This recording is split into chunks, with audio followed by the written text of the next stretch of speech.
Hey guys, welcome back to Teen Talk Central. In this week's episode, we're talking about back to school pressure and making friends without losing yourself. I know that the school year is just right around the corner, so I thought this would be a great episode to start August with. And if there's something that you guys want to listen to or something you relate to or need advice with, definitely continue listening to this week's episode.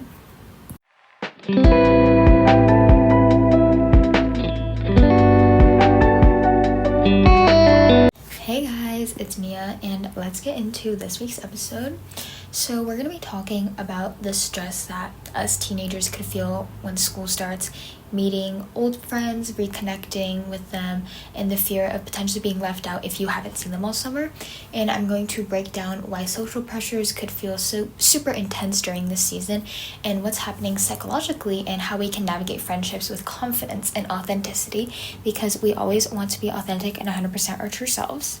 So I want to do this episode because I feel like I've been gone for so long and I haven't seen some of my friends since the last day of school, and obviously it could be a little bit awkward going back to school and seeing them again for the first time at school, knowing that you guys haven't really talked that much.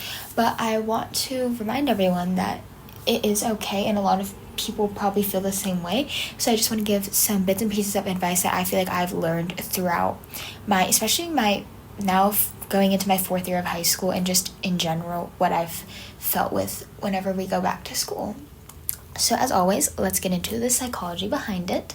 First, being the social belonging needs, Maslow's hierarchy theory, it is that humans crave belonging. We've always talked about this.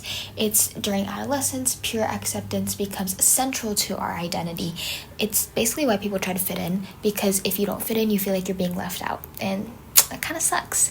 It amplifies anxiety around making friends or rekindling old connections, because you feel like maybe if they've changed but you haven't, you suddenly just have to be exactly like them, which is 100% not the case. Next, as always, the fear of rejection and social threat response. The brain can perceive your social rejection as an actual threat to yourself, and it can trigger the fight or flight stress response. And that means that teens are extra sensitive because the prefrontal cortex, which is the logical area of our brain, is still developing, while the amygdala, the emotion area, kind of dominates, which is why instead of kind of being more relaxed, we instantly go into, oh my god, I need to fit in right now, because then I'm not going to be able to fit in anymore. Next, the self-concept and peer feedback. I think identity during our teenage years is highly shaped by social feedback. If someone tells us, oh, you're too loud, you all of a sudden become really quiet. If you're too quiet, all of a sudden you become really loud. And I think returning to school means facing uncertainty. Who am I now? How will others see me? I think especially for me, I feel like I've grown a lot this summer, not just like mentally, but physically, and how I dress and everything has definitely matured a lot, especially because I've been on the East Coast, and I'm definitely a little bit interested to see how other people will perceive me now, if people will think I've changed for better or maybe for worse, I don't know. And then I think it feels harder to see friends after summer, because summer break often means less social practice or more social practice depending on the person. And I think you overthink past friendships, and that kind of makes a social anxiety spike when reconnecting with old friends. So that was a bit of a longer psychology behind it section, but let's get into the content of this episode. So why do we think that back to school feels so socially overwhelming? I think it's because you haven't seen these people in so long, and all of a sudden you're faced with having to see people, sit in the same classroom with them, socially interact with them. Maybe some people haven't interacted with teachers in a really long time, so they kind of forget mannerisms on how to behave in a classroom. So that can definitely spike some people's anxiety levels, or in general just make them feel a little bit more uncomfortable. Maybe people are more introverted, so speaking to people is not their best quality or trait, which is 100% okay. And you just might be, worrying, oh, where do I sit at lunch or whatever. And I think people are a bit more graceful during the first couple weeks because, maybe you're a transfer, or maybe you changed a lot and you don't want to be with your old friends anymore, so you want to sit with new ones. I think some people will be more accepting about it. Like, I know if I saw someone, I would be like, hey, you should come sit with us. And then I think summer also just changes your dynamics. Some friends go closer and others drift apart.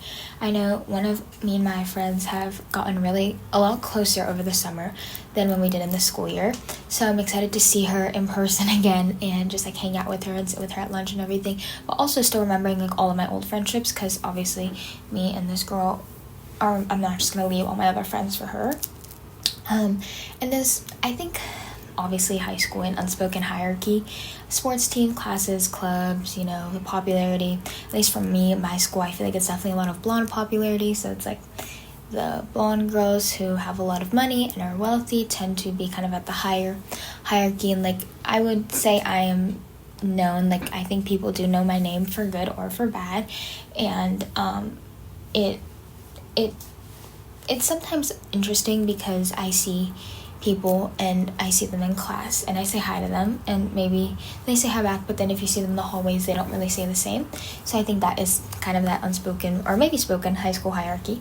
And then the pressure to have stories or seem interesting can happen during the summer, because some people, you know, they travel a lot and they have a lot of experiences and they say, oh, I went to Greece, I went to London, I went to Spain. Okay, and then maybe you stayed at home and you did an internship, which might not be as interesting, but to you an internship was the best thing that ever happened to you. But maybe you say you did something else because you want to seem interesting or to fit in, which is kind of that Maslow's hierarchy of the hierarchy theory.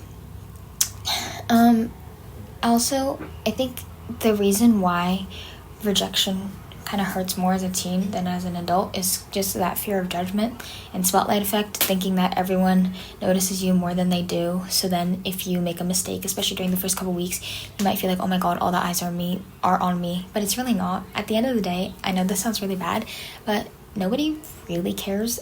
I mean, some people do, and they're kind of weird for that, but no one really cares about what you do, who you talk to, what you're doing. So just do it. Just be you. That's why I started this podcast. I was a little bit nervous about what other people would say, but really, at the end of the day, I did it because I wanted to do it. I wanted to help other people. So I think just go with your heart, follow your heart always. Next, I want to give some advice on how we can reconnect to friends without any awkwardness, so that when you go back to school, we're back to where we started, back when we're on the last day of school, all still having a lot of fun. Just a simple text starter for an old friend. Like, hey, haven't talked in a while, how's your summer? Say, you know, do we have the same class? Want to sit together? And then that's, for me, I've done a lot of, oh, what's your schedule look like? What teacher do you have? We actually don't know our schedules yet, but when it does happen, but we've been texting about what classes we have we been doing the summer homework? Hey, I miss you, or I saw this thing and it reminded me of you. And then for in-person, you could compliment them and be, I always am like this. I'm like, oh my god, your outfit's so cute, or your earrings are adorable, or whatever. Just get a casual convo started and a shared experience maybe. You know, it's like you look at your schedule and you're like, oh my god, my schedule is insane too. What classes are you taking? And that stuff. And if your friendships fizzled out, that's okay. And that doesn't mean they hate you. Maybe they just changed because you also probably changed too. And I think making new friends without losing yourself is really important. I think there are signs of healthy friendships and forced friendships. I think some of the forced friendships are like, oh, I've been friends with her for 3 years, so I kind of have to be friends with her for this last year. If you can tell that's the vibe, maybe have a conversation. Be like, hey, I just feel like we're not on the same page. And if they say, yes, I agree with you, maybe it's time to kind of step back and rethink the friendship. And you guys can stay, you know, civil, but that doesn't mean you guys have to still be best friends. Don't fake the personality. I think it's very obvious when people are faking it, and authenticity attracts way better connections than not being authentic. And just focus on common interests, you know, clubs, sports, group projects, classes that you're taking, what you're doing outside. You know, if someone's like, hey, I really want to go to this school, and it's like, oh, I want to apply to this college too, because I know Common App just opened up yesterday for me. Very exciting, very fun. And just figuring out what people have in common. Like my friends at camp, we all have different interests, but we all kind of come together because all of our interests combine, or we want to learn about each other's interests. I think that's another great way to make friends. Like one of my really good friends at camp is like super into like dogs and like all that stuff, and like I know about dogs, but like she was always like, oh, this is the breed, and it's like really interesting to learn. And I think people have to remember not everyone is going to be your person, and that is okay. I think it's quality over quantity all the time. Just because someone has 20 friends doesn't mean they love or they hang out with all 20 friends outside of school, you know? So, here is something I think we should all do, because I'm going to do it too. It's reflective journaling. I have just 2 things I want people to think about. What do I want in a friend this year? And what is one brave thing I can do socially this week or even tomorrow? I think these 2 are really important questions to reflect on, because especially for me, I'm going into my senior year. This is my last year of high school, last year with all of kind of my hometown friends before we all, move to different states, maybe even different continents. So I want to make sure that I'm friends with people who truly see me for me, and if they're not like that, then I'm not going to spend as much time with them, because I want to be with the best people. And then one brave thing you could do, make a new friend. Reach out to someone that you haven't talked to in a while. I reached out to one of my friends because I'm, thinking about doing a birthday thing. And I was like, hey, I want to see you again. So, yeah. Or you could just go out and make a friend on the street, You see a teenage girl walking down the street, or a teenage guy. You're like, hey, want to go get a cup of coffee or something? And I think especially at my camp, it's been really easy to do that. And I've been really grateful to make so many great friends. But, yeah. I think just my goal now is to help reduce your guys' kind of fear or anxiety about going back to school. And I want you guys to feel okay about letting go of forced friendships just because you feel like you have to, because you go to school with them. Doesn't necessarily mean you have to be besties with them. So yeah, I hope you guys enjoyed this week's episode. I really liked it. I love talking about this kind of stuff. If you guys have any episode recommendations, please let me know. I love you guys so much. And I will see you guys next week with another amazing episode of Teen Talk Central. Bye.